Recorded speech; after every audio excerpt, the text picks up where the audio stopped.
everybody, and thanks for joining us. I'm Cheryl, the Training and Support Manager at Formpak, and I'm joined by Sarah, our expert and fabulous document development lead. So we'll be conducting the training today on documents, assessments and reports. So the schedule for today, we just have a look at that,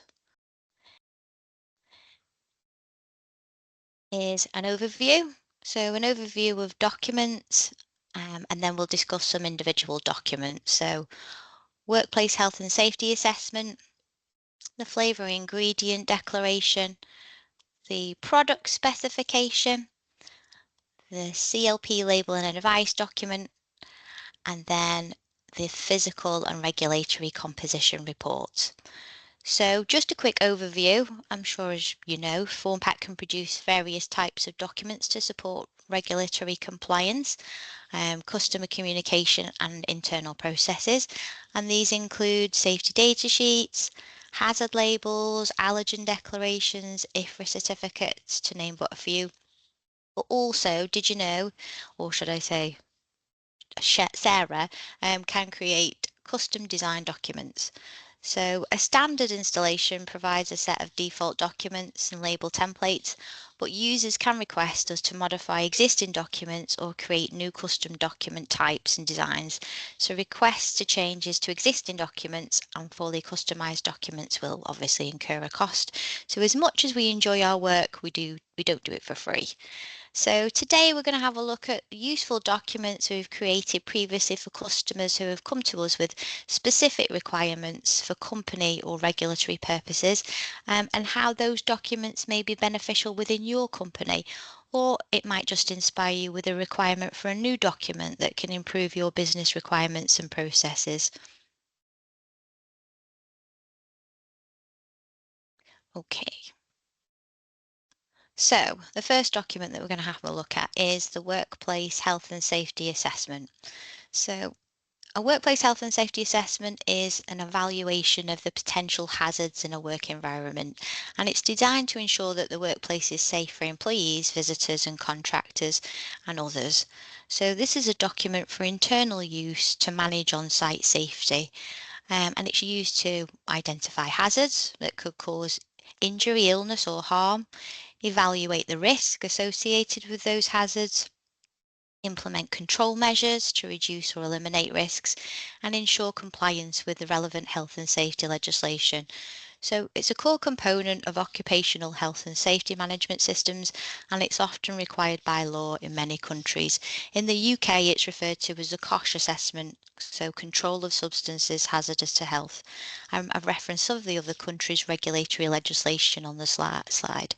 And also, we currently can provide the GB/GHS safety assessment.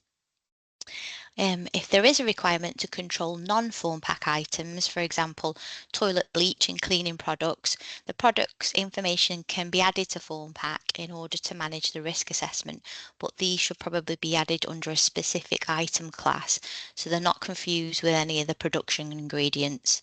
So you don't want to be putting bleach in any of your fragrances or formulations. Okay, so let's have a look at the actual document. If we go into Formpak, and then we go into print a document for an item.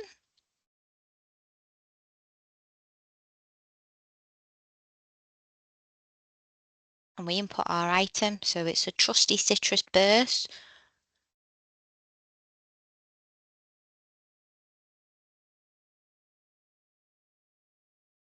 And we select our item, so it's a cost risk assessment. And if we just print to PDF. Okay, so a box appears asking us to add some ad hoc parameters. So associated, let's just make that a bit bigger so you can see. There we go. Okay, so associated activities or work processes. So in here, you add the process or activity the assessment is for. So for example, it might be compounding, it might be blending, it might be cleaning. So whatever the activity is, you pop that in there. So we're just going to pop in blending. Oh, not like that. There we are. Okay, and then risk rating. So what is a level of risk for the activity or process? Is it low, is it medium, or is it high? So we just put L for low, M for medium, or H for high in. So the risk level can be modified via manage document content if it's always going to be the same risk. If no risk is entered, the default is automatically shown as low. So for this purpose, we're just going to say it's medium. And then who's the risk to?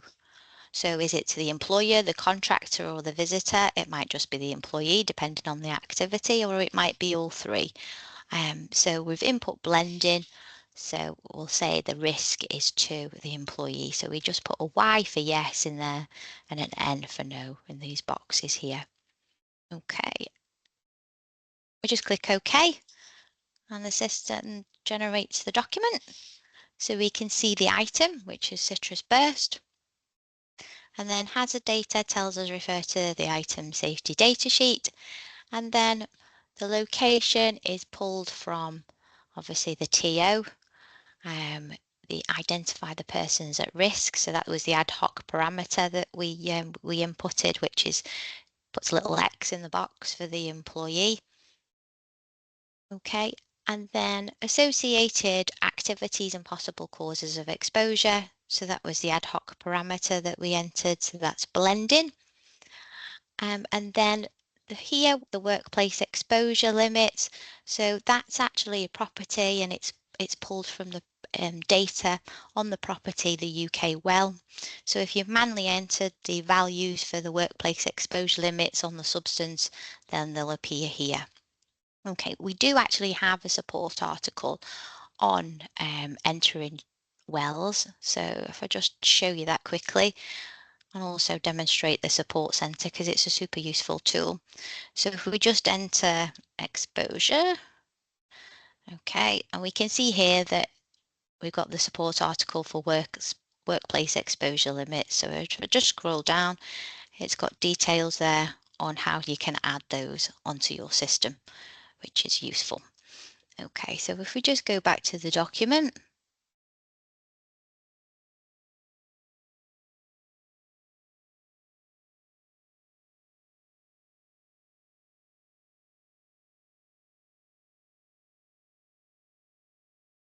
annoying.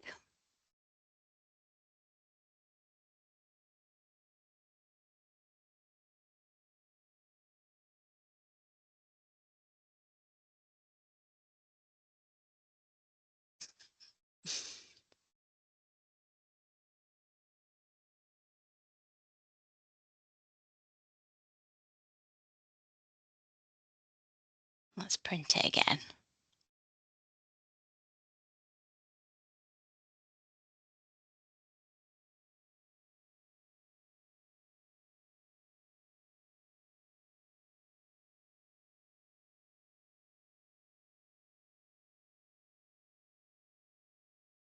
Okay, so it's retained the information.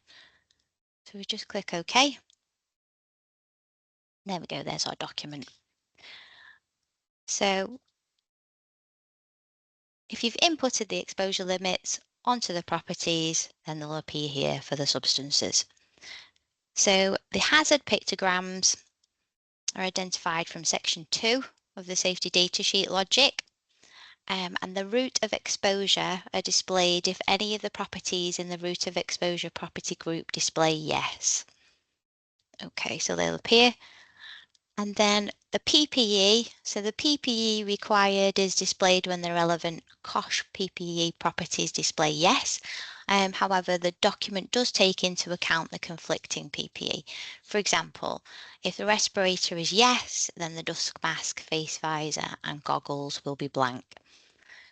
So precautions and control measures, so just here. So that displays the logic from the safety data sheet from sections 7.1 and section 8. And then emergency action shows logic from sections from the safety data sheet. And the first aid measures as well also pulls logic from sections 4.1 of this SDS. Storage and spillage shows also multiple logic from the safety data sheet. So the level of risk, so that's the ad hoc parameter we added before printing the the document. The default is low. And then we have the date it was printed and the next assessment date. So those can be modified in document content to your specific specifications. So we've had a look at the document. Let's have a quick look at the instructions. Okay, just get rid of that. Let's have a look at these instructions here. Okay, so there is some manual setup required for the document, so we can see the list of instructions, property groups, and also properties, and then additional information on how you can set that up. So we provide the instructions, you create the property groups, and we provide the properties and the document to import. So on the second page here, we can see that the PPE properties, which you would need to populate the properties for the items. If the values are added to the raw materials on the system, then it will automatically calculate the information for formulations. However, you can apply the information directly to the formulation. So it's very useful and time-saving document once the information has been populated for the items.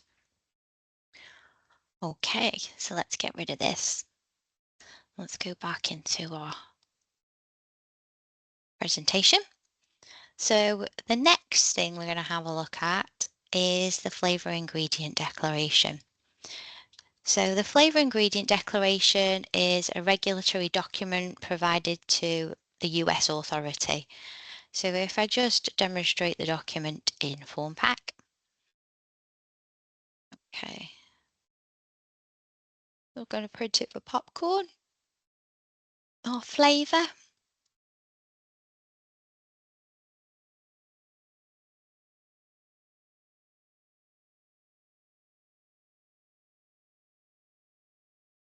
Okay.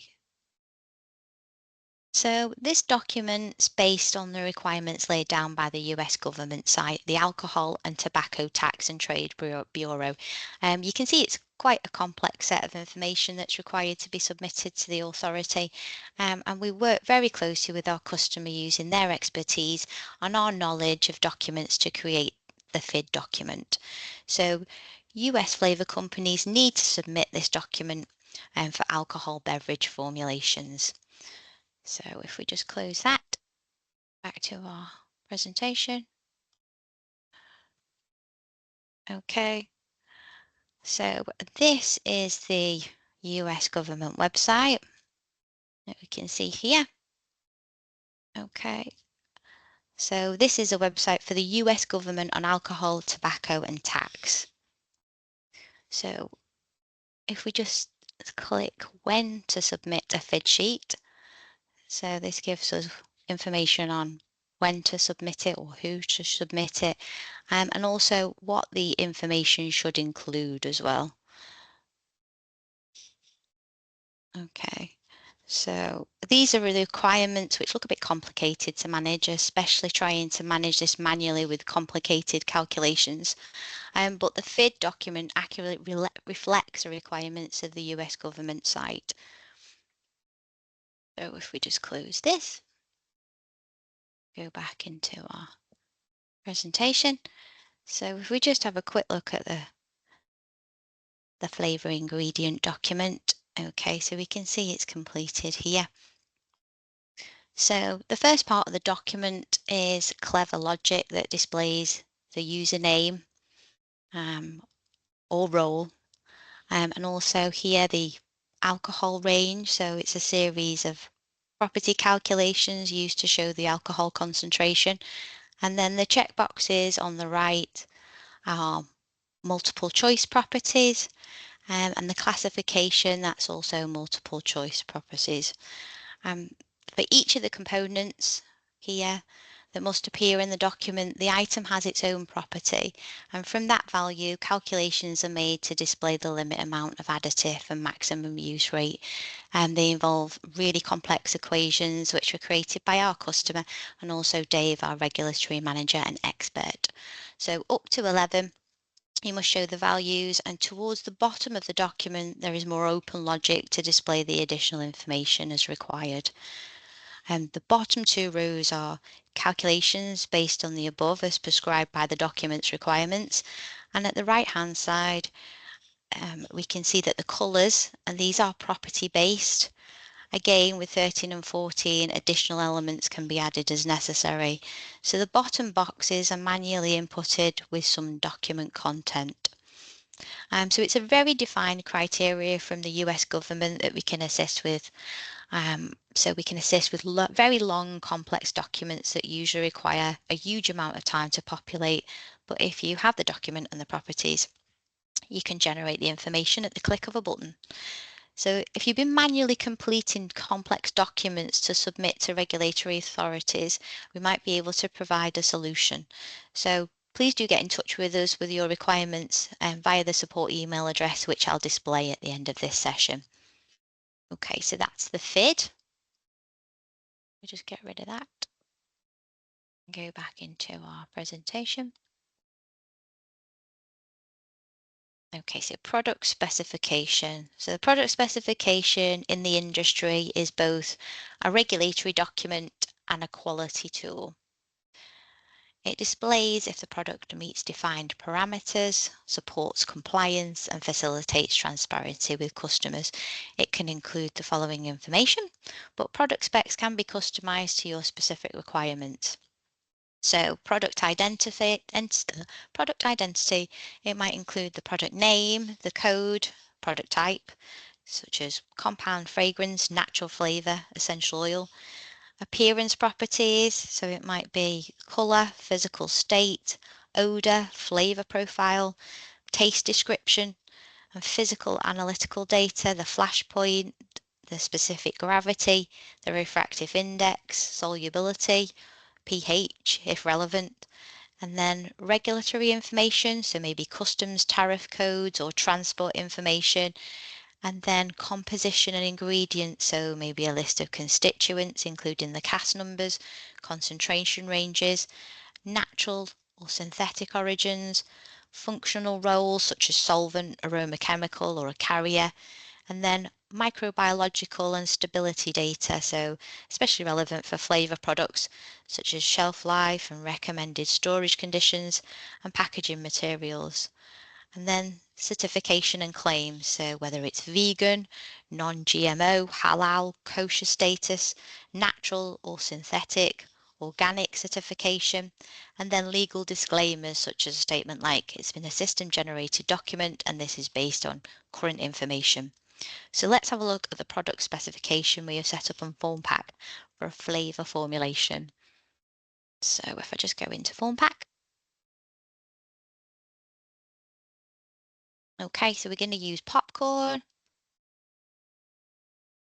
We're going to select our product specification. So if we just print PDF, there we go, and it generates the product specification for us. So the specification pulls information from the required properties with some document content.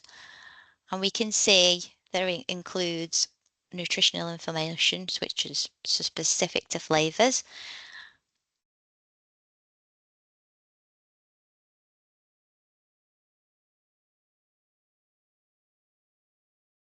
Okay, and then if we print our document for an actual fragrance instead of a flavor, so if we go with caramel fragrance and print to PDF, then we can see that this document includes information specific to the fragrance. So the same document can be used for different items depending on the values of the properties in specific property groups. And as advised, these can be customized to your requirements to save time in generating lots of manual statements for customers, maybe in Word documents. Okay, so that's super useful. So if we go back to our presentation, and then the next thing that we're going to have a look at is the CLP hazard label and advice document. So the CLP hazard labelling and advice document relates to labelling requirements of the CLP legislation, and it can be used to inform manufacturers, formulators, and suppliers of how an end product should be classified and labelled and comply with the EU CLP regulations. So we do have a GB, GHS, and also OSHA labelling advice documents available if you're interested in those. And it's very useful for customer that supply consumer products as it displays the relevant hazard information for a formulation in dilution in a non-hazardous base item. So the CLP labelling advice document would include product identification, product name, and internal code, maybe, and then classification under the CLP. So the details the product's classification based on the properties of its ingredients, such as hazard classes, so flammable liquid, skin irritant, sensitizer, and then the category within each class, so category 3 for flammable liquids, and then the label elements required by CLP. So this is the core label and advice, the signal word such as warning or danger, and then pictograms, so GHS hazard symbols such as flame, exclamation mark, etc. And then any relevant hazard statements such as maybe HUE17 may cause an allergic skin reaction. And additionally, they differentiate below 125 ml and above 125 ml. And then we've got precautionary statements, so P phrases such as P280, wear protective gloves. And we also have additional precautionary statements available to import, which use more customer appropriate wording. And you have the flexibility to remove unnecessary precautionary statements that are not as suitable for consumer use, such as wear protective gloves. These can be removed in the specific property group without impacting the safety data sheet. So there are properties and property groups available with this document, and some companies choose to have the groups and properties but not the document. So this is also possible. And then we've got supplemental information, so allergens for consumer products and EUH statements, and then regulatory disclaimer. So let's have a look at the actual document in Formpak. We use our citrus burst.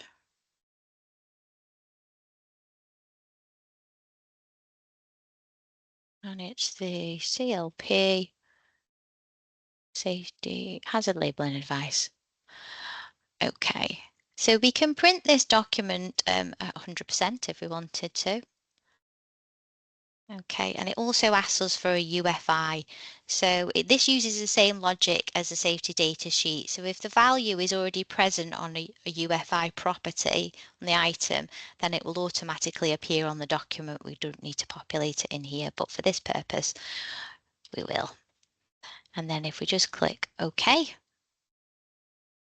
so there we go, we can see the document at 100%.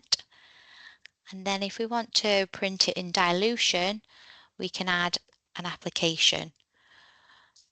So if we choose our application, which is candle, okay, and we're going to add the dosage at 10%. So it's 10% fragrance in the candle, and we just click for dilution and print to PDF and click OK.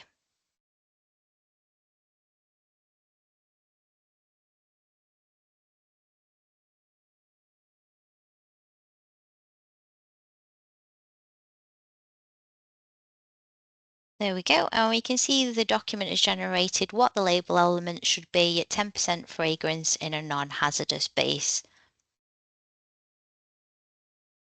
So this requires some additional setup as the application and base item need to be added.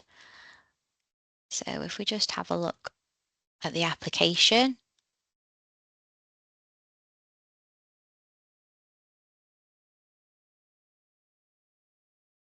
and pop in here candle. Okay, so we can see that the candle has a base item, which is a raw material, wax, which has been added to the system. And it also has belongs to properties, items as well. So these are useful for suitability and also document behavior. So if you wanted to have a look at adding applications, so there is a support article here. So this tells you how to add new applications. So if you want to have a look at setting that up, that's quite useful. Okay, so that's the CLP hazard labeling and advice document. So the next thing that we're going to have a look at is the physical and regulatory item composition report.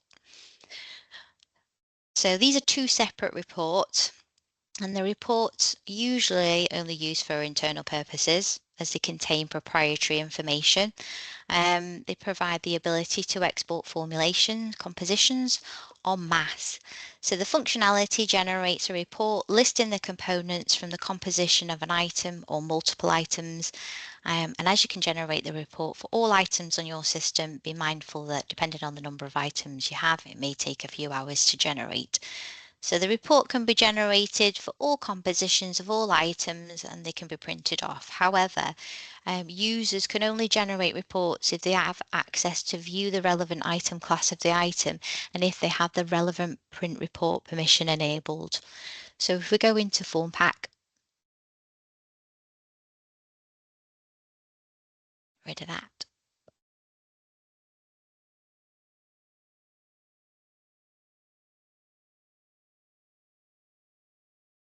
Okay, and import our item. Oh, let's not print a document for an item.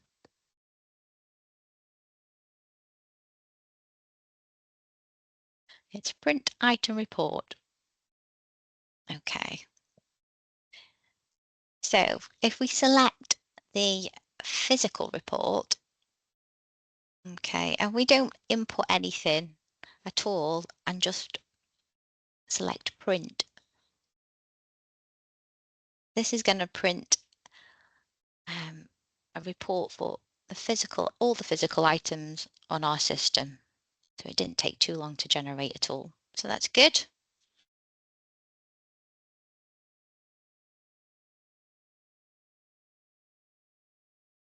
Okay, so we select the report, and here, if we wanted to, we could data sort it or apply filters if you wanted to look for specific components, specific items, or specific CAS numbers.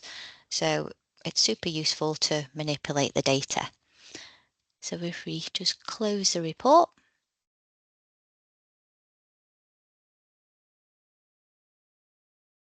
okay, and I'll go back into print item report. Okay, so you can also put all the required items into a basket and add the basket, which is a much more efficient way of adding the items. And those of you that might not be aware, baskets are a useful way to transfer lots of items around your system. So the baskets button is just up here near the log out button, so be careful. So if I just click on baskets and then just demonstrate, so if I just manage the basket, I can empty the basket. So if I just select all items and empty, it gets rid of all the items. And we can also generate cross-references. We can check suitability. We can print documents and labels. So they're super useful. There are also a support article on baskets if you wanted to have a look and familiarise yourself with the use and functionality. So you can also generate reports specific item classes here. It might be, for example, you want to report on old sole formulations, and some custom reports have been created with additional ability to compare snapshot versions. So snapshots is another reporting tool for customers who have the advanced regulatory module.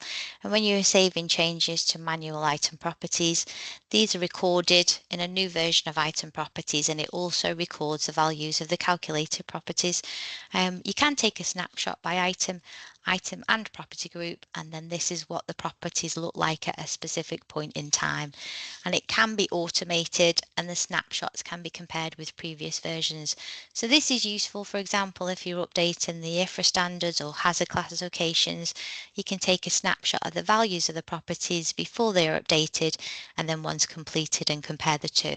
However, be mindful that taking snapshots can use up lots of space in the database, and it also increases the size of the backup files and affects the length of time the backup takes to run. And also there's currently no function to delete the snapshots. So the format as report is preset and defined by the logic in the report file, and these reports have been set up to print in Excel as reports in this format are usually the easiest way to manipulate and sort the data. So I'll just demonstrate how baskets can be used. So if I just navigate to find matching items. Okay, so find matching items can be used to search in a number of different ways and with specific criteria. So you might want to search for all formulations with a specific property maybe. So if we just scroll down here and probably might use the flash point. So if we search for all the formulations with a flash point of less than 65 degrees and we just click search. Okay, and the system generates the list for us. So if we just select all those items and then select add to basket, okay, and then I'm just going to select basket number 2 and click OK, and it's telling me I've successfully put those items into the basket. So if we go back to print item report,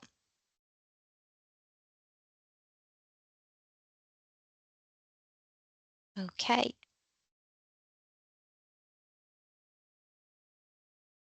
and then we want to select the actual regulatory report type this time. And then we'll select our basket. So it was basket number 2. And then if we just select print,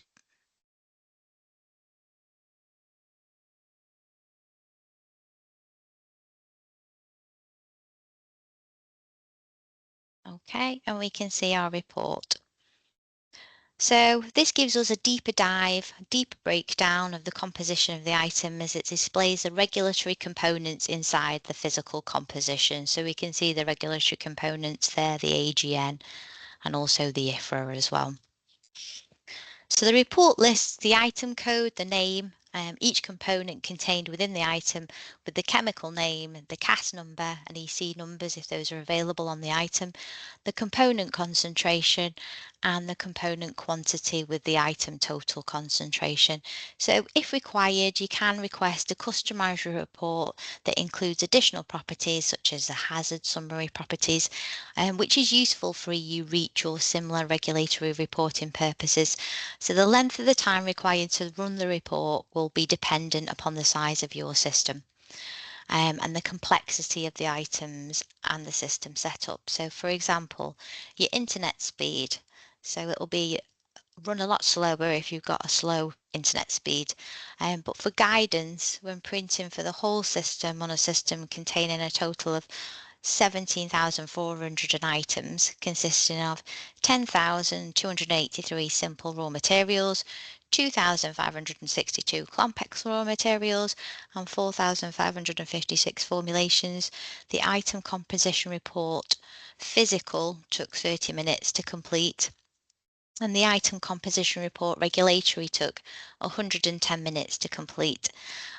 So if the process is disturbed, such as the tab being closed, then the report would need to be restarted.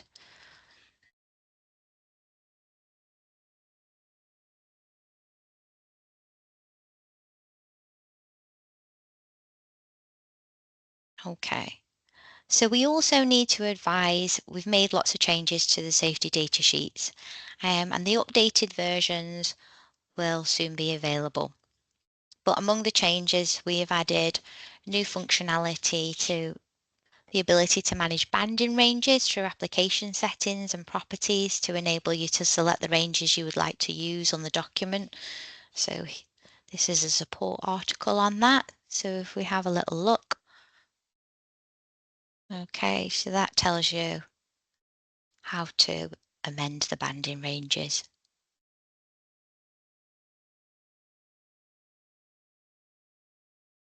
Okay, and also the ability to show previous version, document version details, to show code and name on separate lines on the safety data sheet, and show a footer code on the safety data sheet. There's also more flexibility for the emergency phone numbers, so these can be set by region and specific numbers via the TO contact details if required, and included in a statement in section 1 with any emergency telephone number information, stating there are more numbers on the final page. And on the final page, there is document content that could contain a large number of emergency telephone numbers as required. So this is particularly useful for those that would like to provide multiple telephone numbers, for example, for poison centres. Okay. And then in summary, so Formpak's document system is robust and flexible, allowing you to maintain regulatory compliance, efficiently supply accurate documentation to your customers, customize layout and behavior of documents, and supply complex documents based on defined conditions. So that concludes our training session for today, and I do hope the session has been useful and informative. And if you would like any information on the documents that we've looked at, or have an idea about a specific document design that you think would be beneficial for your business and assist with your processes, then please do get in touch with us via the support email address displayed on the screen, and then we can work with you to achieve your requirements.